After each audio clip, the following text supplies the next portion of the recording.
안녕하세요. 저는 법무법인 에이시스의 최민영 변호사. 예, 김훈정 변호사. 이상훈 변호사입니다. 오늘 저희가 이야기할 범죄는 그 명예훼손 범죄이고, 저희가 이제 명예훼손 사건도 많이 수행을 하고 있잖아요. 가장 먼저 이제 명예훼손이 어떤 범죄인지에 대해서 김훈정 변호사님이 한번 설명을 해주시겠어요? 명예훼손죄라는 거는 이제 법조문에 보면은 공연히 사실 또는 허위 사실을 적시해서 사람의 명예를 훼손할 때 성립하는 범죄인데요. 여기서 공연이라는 것은 여러 사람에게 불특정 다수에게 퍼뜨리는 것을 말하는데, 공연이라는 기준은 단순히 한 사람 내지 두 사람, 소수의 인물들 간에 뒷담화라든가 이런 것은 해당되지 않고, 적어도 이제 여러 사람들한테 퍼뜨려질 수 있는 가능성이 있다든가 실제로 퍼뜨려졌을 때 명예훼손죄가 성립이 하게 됩니다. 그리고 여기서 이제 사실의 적시라고 하는 것은 의견 또는 생각이 아니라 함거짓을 가릴 수 있는 그런 어떤 내용을 적시를 해서 이렇게 표현을 했을 때, 그게 허위일 때는 허위사실적시 명예훼손으로 처벌이 되고, 진실이더라도 사실적시 명예훼손으로 처벌이 되는 경우가 있습니다. 비하적인 내용일 뿐만 아니라 그 사람의 인격적 가치를 좀 저해시키거나 평판을 저하시킬 수 있는 내용, 이런 것들을 처벌하는 범죄가 명예훼손죄입니다. 의뢰인분들께서 들으시기에는 다소 좀 추상적일 수도 있어서 예. 실무적으로 명예훼손죄가 어떨 때 성립할 수 있는지 이 부분도 말씀해 주시면 좋을 것 같아요. 일단 명예훼손죄를 처벌하는 법률이 이제 크게 두 가지가 있는데, 하나는 이제 형법에 규정되어 있는 명예훼손입니다. 예를 들어 우리가 사회생활 하면서 어떤 사람에 대해서 안 좋은 소문을 퍼뜨리거나 이런 경우들이 있잖아요. 근데 그 내용이 허위의 내용이거나 진실이더라도 그 사람의 사회적 평판을 저하시키는 영역에 있는 그런 말들을 여러 사람한테 퍼뜨리고 다녔다, 증거로서 확보가 됐다, 이럴 때는 이제 우리가 기본적으로 형법상 명예훼손죄로 처벌이 된다고 보시면 됩니다. 많이 문제되고 있는 것은 이제 인터넷 공간에서의 명예훼손죄, 정보통신망법에서 별도로 규율하는 특별법이 있습니다. 인터넷상에서 어떤 사람을 비방하는 그런 내용의 글을 게시하거나 댓글을 달았을 때는 사이버 명예훼손이라고 해가지고 그 정통망법의 명예훼손죄로 처벌이 되는데요. 형법상 명예훼손 같은 경우에는 사실적시인 경우에는 2년 이하의 징역 또는 500만 원 이하의 벌금, 이렇게 규정되어 있고, 허위사실적시의 경우에는 5년 이하의 징역 그리고 1,000만 원 이하의 벌금, 이렇게 지금 법정형이 규정되어 있는데요. 아까 말씀드린 정보통신망법에 규정되어 있는 명예훼손죄 같은 경우는 이제 사실적시의 경우 3년 이하의 징역 그리고 3,000만 원 이하의 벌금, 허위사실인 경우에는 7년 이하의 징역 또는 5,000만 원 이하의 벌금, 이렇게 규정되어 있어서 법정형으로 봤을 때는 정보통신망법, 그러니까 사이버 명예훼손죄에 해당되는 경우가 처벌 수위가 조금 더 높습니다. 그리고 이제 모욕죄 같은 경우에는 이제 형법상 규정되어 있는데요. 모욕죄 같은 경우는 인터넷상에서 온라인상에서 이뤄진 경우라 하더라도 정보통신망법이 적용되지는 않고 형법상 그 모욕죄 처벌 규정이 적용되게 됩니다. 법정형이 사이버 명예훼손이 일반 형법상 명예훼손보다 더 높은 걸로 말씀 주셨는데, 그 이유에 대해서는 이 변호사님께서 한번 얘기를 해주시겠어요? 정보통신망을 통해서 명예훼손죄가 일어났을 경우에는 그 피해자한테 이제 전파성의 정도라든지 불특정 다수한테 더 많이 전파되고 파급력도 더 크기 때문에 처벌 수위가 더 높다고 볼 수 있겠습니다. 저희도 많이 고민하는 부분인데, 피해자를 특정하는 부분, 사람이 아닌 집단의 경우에도 피해자가 될 수 있는지, 이런 부분을 많이 고민을 하잖아요. 네. 그 부분에 대해서도 한번 얘기를 해주시면 좋을 것 같아요. 이제 고소를 할 수 있으려면은 적시된 그 피해자가 특정이 될 수 있는지 확정할 수가 있어야 되는데요.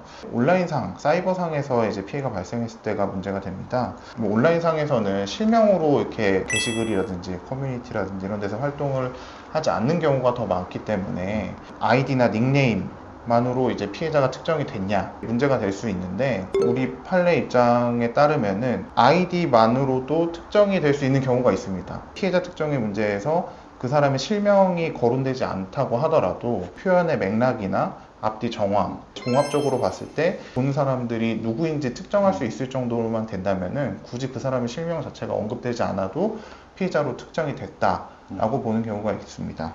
그리고 또 하나 이제 문제될 수 있는 게, 피해자 개인을 특정한 게 아니라 그 개인이 소속된 집단을 명칭으로 해서 명예훼손성 발언을 한 경우에 이게 범죄가 될 수 있느냐의 문제가 있는데, 이에 관해서 이제 판례는 해당 명예훼손 내용이 구성원 개개인에 대한 것으로 여겨질 정도로 구성원이나 집단의 수가 적거나 표현의 정황으로 봤을 때 그 구성원의 개별 인원에 대해서 지칭하는 걸로 평가될 수 있을 정도로 이제 구체화가 됐다면은, 이제 개별 구성원을 지칭하지 않고 집단을 지칭해서 발언을 했다고 하더라도 명예훼손 피해자로 특정이 됐다 판단하고 있습니다. 피해자 특정 같은 경우에는 사실상 닉네임이나 아이디 같은 경우만 특정했을 경우에 주변 사람들의 뭐 사실 확인서를 통해서 이 아이디나 닉네임이 주변 사람들도 알고 있다. 네. 뭐 이런 형식으로 저희가 입증을 많이 하고 있고요. 네. 그리고 집단 표시에 의한 명예훼손 관련해서는 뭐 예를 들면 뭐 서울시 뭐 서초구 자전거 동호회 이처럼 이렇게 소수화되는 동호회 이 정도면은 뭐 피해자의 주체가 될 수도 있는데, 뭐 경기도민, 뭐 서울시민 이렇게 막연한 표현으로는 피해자로 주체가 될 수 없다. 예를 들면 될 것 같습니다. 명예훼손과 이제 모욕죄에 대해서 간단하게 설명을 해주셨는데, 일반인분들, 의뢰인분들께서는 이제 두 범죄에 대해서 어떤 게 큰 차이가 있는지를 잘 이해를 못 하실 수도 있을 것 같아요. 일단 명예훼손죄하고 모욕죄하고 구분하는 기준은 사실의 적시이냐 의견 표명이냐 이 차이예요. 거짓이든 진실이든 어떤 특정한 사실을 적시했으면은 명예훼손의 처벌 영역이고, 그냥 주관적인 의견이나 생각에 대해서 글을 쓴 거라면은 그거는 모욕죄의 영역입니다. 사실의 적시라는 거는 참거짓이 판별이 가능해야 돼요. 그와 반대로 어떤 사람의 생각이나 의견 이런 것들은 사실 참거짓이 판단이 불가능한 전제잖아요. 어떤 A라는 사람이 있을 때 파렴치한 거짓말쟁이다 라고 누가 뭐 글을 썼다고 하면은, 파렴치한 거짓말쟁이다라는 것은 그 사람의 생각이나 주관적인 의견에 가깝기 때문에 참거짓 판단이 불가능한 영역이잖아요. 그래서 그런 것들은 모욕죄의 처벌 영역이라는 것이고, A는 뭐 사기꾼이고 전과가 있는 사람이다 뭐 이런 식으로 얘기를 했다고 하면은 그거는 사기죄로 처벌받은 전력이 있는지에 대해서 확인할 수 있는 내용이기 때문에 참거짓이 판별이 가능하죠. 그래서 그런 것들은 명예훼손의 처벌 영역이 되는 겁니다. 사실과 이제 의견의 그 주된 차이는 이제 과연 검증 가능한 내용이냐, 영역이냐 이 부분이라고 요약할 수 있을 것 같습니다. 명예훼손죄가 성립된다고 하더라도 모두 처벌되는지, 혹시는 처벌되지 않을 수 있는 경우가 있는지 이 부분도 많이 궁금해 하실 것 같거든요. 이제 위법성 조각사유라는 게 있는데요. 허위사실 적시 명예훼손에는 해당되지 않고, 사실 적시 명예훼손인 경우에 그 사람이 쓴 글 내용이 명예훼손적인 내용은 담고 있지만 그 내용 자체는 진실일 때 위법성이 조각되어서 처벌되지 않는 경우가 있는데요. 법에서는 이제 그 내용이 진실한 사실로서 공공이익에 부합할 때 위법성 조각사유가 있다고 이제 정해놓고 있습니다. 근데 여기서 말하는 이제 공공의 이익이라는 게 뭐냐면은 이제 사회적이고 어떤 정치적인 분야에 있어서 큰 틀에서 어떤 그런 공공의 이익만을 말하는 것은 아니고, 뭐 소규모 집단이라 하더라도 뭐 예를 들어 뭐 동호회라든가 무슨 계모임이라든가 뭐 회사라든가 여러 가지 집단이 있잖아요. 그 집단 내에서의 어떤 구성원들의 이익을 위한 것이라고 하면은 그것도 공공의 이익으로 인정이 됩니다.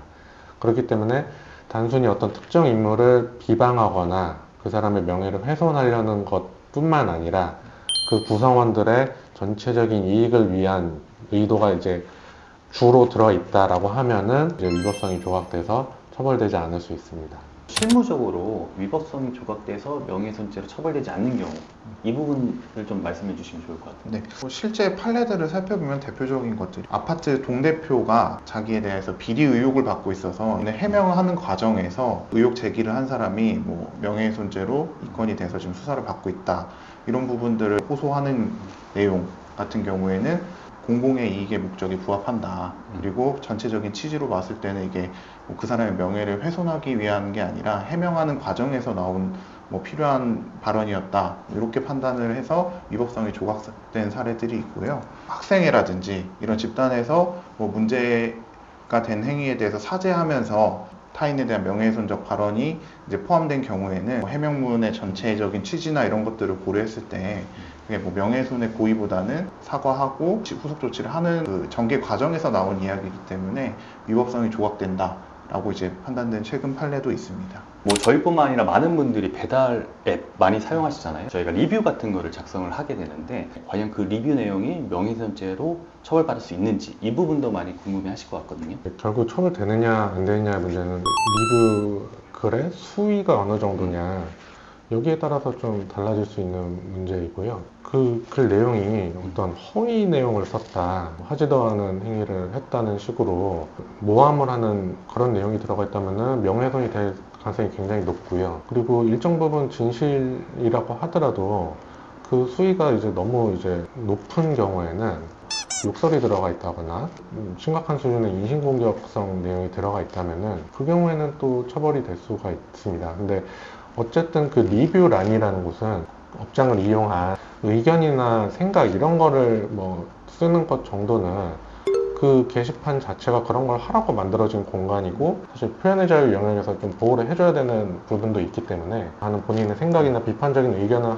쓰는 것 정도로는 처벌된다고 보기는 좀 어렵습니다. 그 연예인 관련된 기사에서 그 경우에도 그 댓글 내용이 과연 명예훼손죄로 처벌받을 수 있는지 이 부분도 궁금해하실 것 같아요. 어떤 연예인이 하지도 않은 뭐 음주운전을 했다 이렇게 이제 단정적으로 표현을 해서 댓글을 쓴다면은 명예훼손죄가 문제가 될 수 있고, 주관적인 평가 좋다 안 좋다를 넘어서 좀 비방적으로 인신모욕적으로 이렇게 평가적인 내용을 담고 있는 댓글을 썼을 때는 이제 모욕죄가 문제될 수 있습니다. 그리고 주변에서 많이 쉽게 찾아볼 수 있는 사례일 수도 있을 것 같은데, 직장 동료의 이혼 사실, 어떤 개인적인 내용, 알리고 싶지 않은 내용들을 알렸다, 이런 경우에도 뭐 명예훼손이 될 수 있는지. 좀 전에 뭐 연예인 악플 이런 것도 말씀해 주셨는데, 좀 기준이 다른 게 유명 인사들, 뭐 정치인이라든가 뭐 연예인들이라든가 이런 사람들은 어떤 대중의 관심을 많이 받고 청렴해야 되거나 아니면 뭐 도덕성이 있어야 되거나 이런 어떤 지위에 있잖아요. 사생활적 내용을 유포를 하는 것은 그래도 어느 정도 이제 용인되는 부분이 있고, 또 판례에서도 그런 부분이 인정합니다. 근데 일반인들의 어떤 사생활에 대한 것들, 이런 것들을 사실 다른 사람들이 알아야 될 이유는 없는 것이거든요. 특히나 뭐 이혼 사실이라든가 어떤 외도 사실이라든가 그 내용이 진실이라 하더라도 사생활의 영역으로 보호되어야 될 부분이기도 하기 때문에 불특정한 사람들한테 퍼뜨리고 다니는 행위는 처벌이 실제로 되는 경우가 굉장히 많습니다. 사생활의 영역들을 이제 외부에 이제 유포하고 퍼뜨리고 다니는 것이 공익 목적이라고 사실 주장하기도 쉽지는 않거든요. 왜냐면 일반인이기 때문에 그런 경우는 좀 조심을 하셔야 되고 좀 유념을 하셔야 될 것 같습니다. 오늘은 기본적인 이제 명예훼손죄와 이제 모욕죄에 대한 내용들을 살펴봤고, 다음 영상에서 또 찾아뵙도록 하겠습니다. 네, 감사합니다.